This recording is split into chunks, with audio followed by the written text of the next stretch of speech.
Welcome to day 384 of our Deso journey. I'm Ed Krasenstein here with my twin brother Brian. And remember, these videos are being sponsored by NFT Tech. They are an investor in CloutFeed. So Brian, what is the diamond question of the day? Yes, so we're going to get to this next, but the question is, what do you hope comes out of Elon Musk's possible takeover of Twitter? Uh, let's just hear what your thoughts are. Personally, I think it could be positive and negative.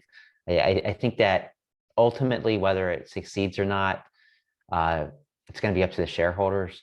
But if it does move forward, I don't know if he's the best person to run this like public square, being that he's the wealthiest individual on the planet. I don't know if his values kind of fit in with the general populace's values. I like Elon. I just don't know. Well, I mean, I understand the whole freedom of speech argument, but if you look at, I mean, Twitter would just become a 4chan, wouldn't it? And for those who don't know what 4chan is, it's like this wild, wild west where pretty much anything goes, and there's a lot of really bad stuff on there. I think, I think you need it to be regulated to some extent. And I think that's why Deso is a better answer, because each individual node can regulate it the way they want, but all that data still exists in the database, in the blockchain. So if you really want to see all the garbage, if you really want to see like all the stuff that most people don't want to see, you still can by just tying into the database. Exactly.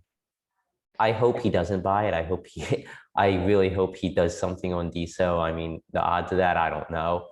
But ultimately, I think he'd be better off if your wife actually made a tweet this morning, Brian, saying that Elon should just so out of this $43 billion that he would use to buy Twitter, he could spend $20 million to build a really awesome app on top of Deso, and then spend the rest, which is 42.98 billion, to market the heck out of it and market it so that it can take over Twitter. So I don't know.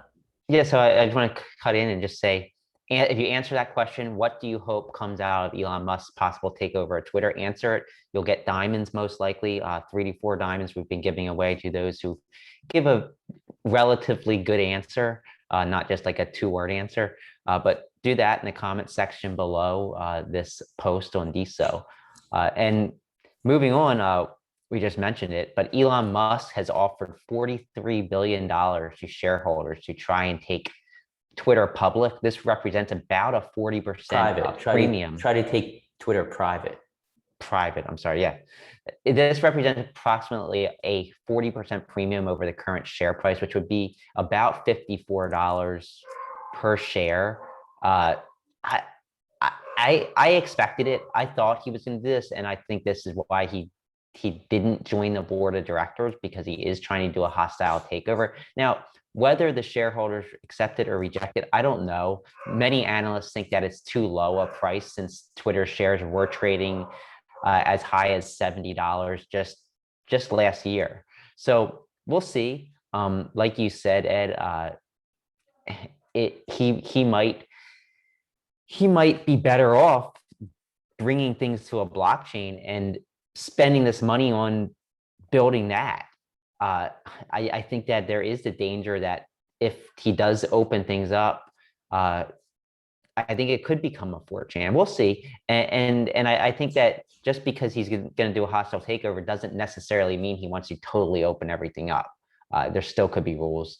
Who knows what he wants to do with it. My thing is, okay, he wants to take Twitter private.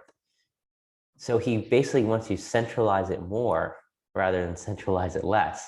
And I don't know if that's really the answer. So now Elon Musk is fully in charge of everything. It's not a board Instead of of directors. shareholders, right? He is not the shareholders. The shareholders have no say. So it's like undalifying Twitter. You're basically pulling it all and saying Elon Musk is king of Twitter. And I don't think that's the answer. I really don't. Yeah, and I mean, like I said earlier, is the wealthiest man on the planet. There's over 7 billion people on the planet. He's the #1 person in regards to wealth on the planet? Is he the one that you want to centralize an entire social media platform, one of the most popular social media platforms behind? I don't know. I think that's a I mean, question I think you everybody have needs to to ask themselves. decentralize it because you don't want he like I said, he's like he would become the king of the public square. He would become the king of the public square, basically being able to be the deciding factor. And I know he says he wants to have freedom of speech, but what happens when child pornography is posted? What happens? There's going to be lines drawn, and he's going to be the one that has to draw those lines.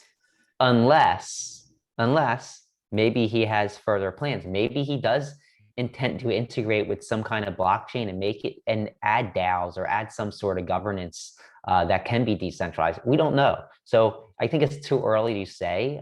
It would be nice to know what his full plans would be if he was to buy the entire company. But I think we'll figure that out if he does do it quite soon. I think a true public square, though, would be run by the public and run by Yeah. everybody who participates in it.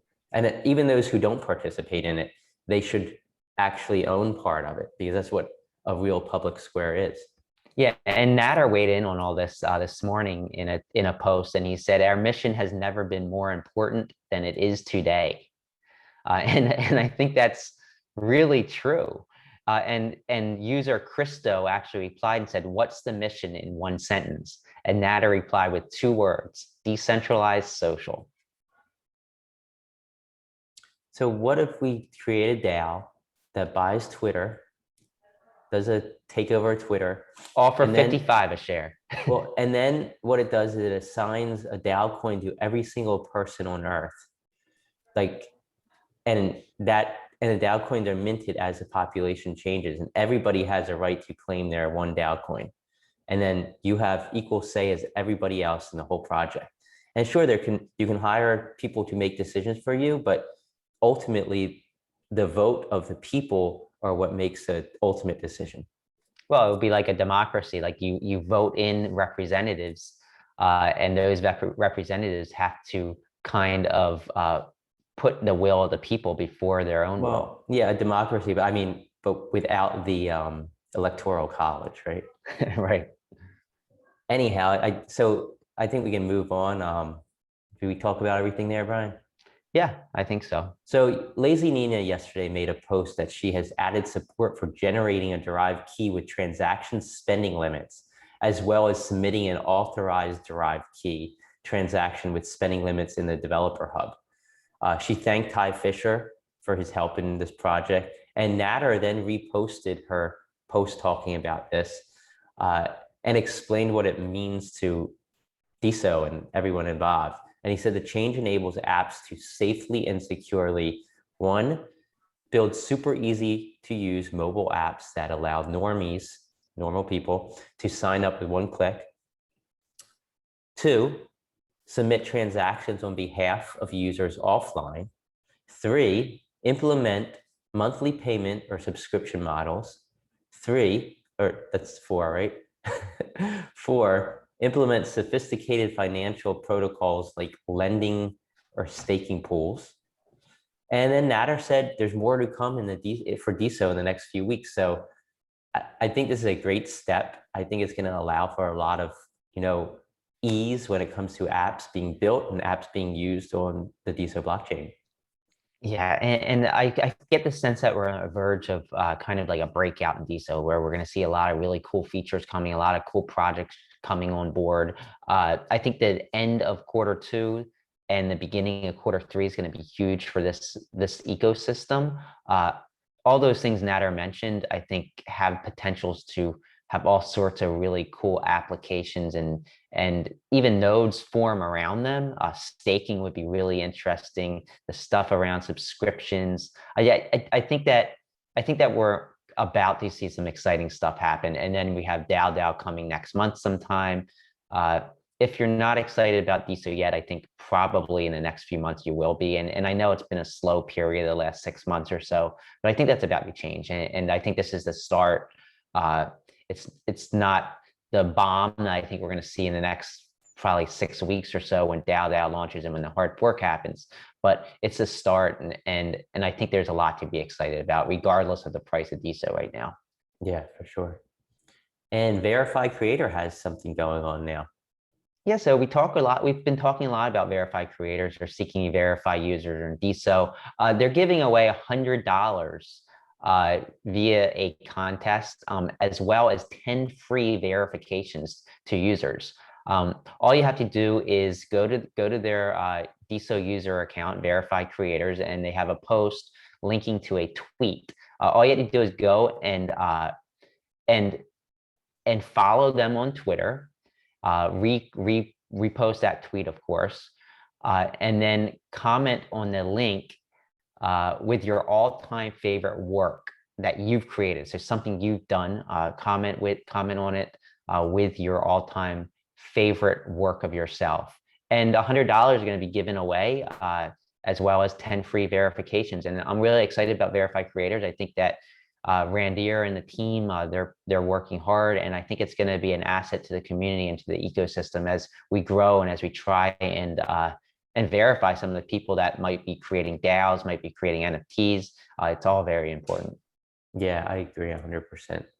And Team Deso yesterday made a post, and that post was the first upload to the Deso Foundation YouTube channel from the Deso community members. You might recall several weeks back, they talked about how they want individuals from the Deso community create videos to kind of help promote Deso, teach people about Deso, and anything like that. And Darian Parrish's video was the first one that they posted, a YouTube video. It's a great video that's walking people through setting up their account using Diamond app. Definitely check it out. And it's a great video to use if you want to tell people about Deso. If you want to onboard people in a Diamond app, Darian did an awesome job with it. Yeah, and as you remember, probably about 2 or 3 weeks ago, Darian mentioned that he was going to stop his daily dips because he wanted to concentrate on creating videos where he can help people on board to Deso and teach newcomers about Deso. And this is the first. He did a really great job. Check it out if you haven't. And Darian, like I said, he's really brilliant. I'm not going to say he's the smartest person on Deso because Ed gets really angry. You already said that though. You already did. But yeah, he's definitely one of the major assets to the community, doing great things. He really knows his stuff. So check out his videos if you aren't. Yeah, and Malsify pointed out on Deso that Facebook/Meta announced that they're going to be taking a 47.5% cut of all virtual transactions. And they're also going to be slashing creator payouts on Instagram Reels by 70%, which is crazy. So it's like Web 2 is moving far to the top of the pyramid when it comes to, monetizing users, creators, while Web 3 is moving far in the other direction to give creators the ability to monetize themselves without having Web 2 companies come and take that money. So, I think it's a good sign for Deso. I don't see how they can expect to take 47.5% of virtual transactions. So if an NFT sells on Meta, if a transaction takes place in the metaverse, Facebook's going to get almost half of that. That's insane. Yeah, and many of the articles I read yesterday talking about it talked about basically Facebook or Meta selling NFTs as virtual goods within the metaverse. And basically what's happening is 30% is actually being taken out from the developers of these NFTs and goes towards to Meta as profit or as a commission. But the other 17.5% is actually going to a partner of theirs they use. I guess in some way they're going to be integrated into this virtual, good exchange in the metaverse. So it's 30% plus 17.5%. Obviously, that doesn't make a lot of sense if you're a creator, but I think Facebook's advantage is that they have the eyeballs and they figure they can take advantage of it because there's no other place for people to go. And that's sad. And that's why I think Deso is so important, I think, moving forward, because we got to empower the creator rather than the corporation. But moving on a little bit, Malsified also made this really, really awesome post. I think it was like 10 or 12 different posts in one. It was a long thread, but he talks about the different marketing funnels and how they can help build Deso and take Deso to the next step. If you haven't read it, I definitely think you should, especially if you're building on Deso. Super interesting. You'll learn a ton. Like I took like 15 minutes to read and digest the thread, and I feel like I'm so much smarter right now. And as someone building on Deso with NFTZ, which we're really excited about, we have a lot of big things coming. This really hit home, and it kind of allows me to better digest how we can maybe move forward. So if you are building on Deso, check out that post. Yeah, it's an awesome post, and Ed's so brilliant. Brian, do you want to make your comment about him being the smartest person on Deso? Ed Moss is one of the smartest people in Deso, along with Darian Paris, Salil Sethi, and many others. Okay. So what were the top hashtags for the last 24 hours, Brian? Yeah, so number one was Deso, number two was NFT, three was crypto, four was Web3, and five was the social world's post to earn. What happened to Sandy Rose? She's still not I don't verified, and the know. hashtag stopped trending. I'm What not happened? sure. Sandy, you better start having some people post that. Maybe you'll get verified. It I don't worked think for she's the one who Stargazer. started it. I believe it was I don't William think so Laurent. either. I think it was William Laurent and Matreshka who actually started it.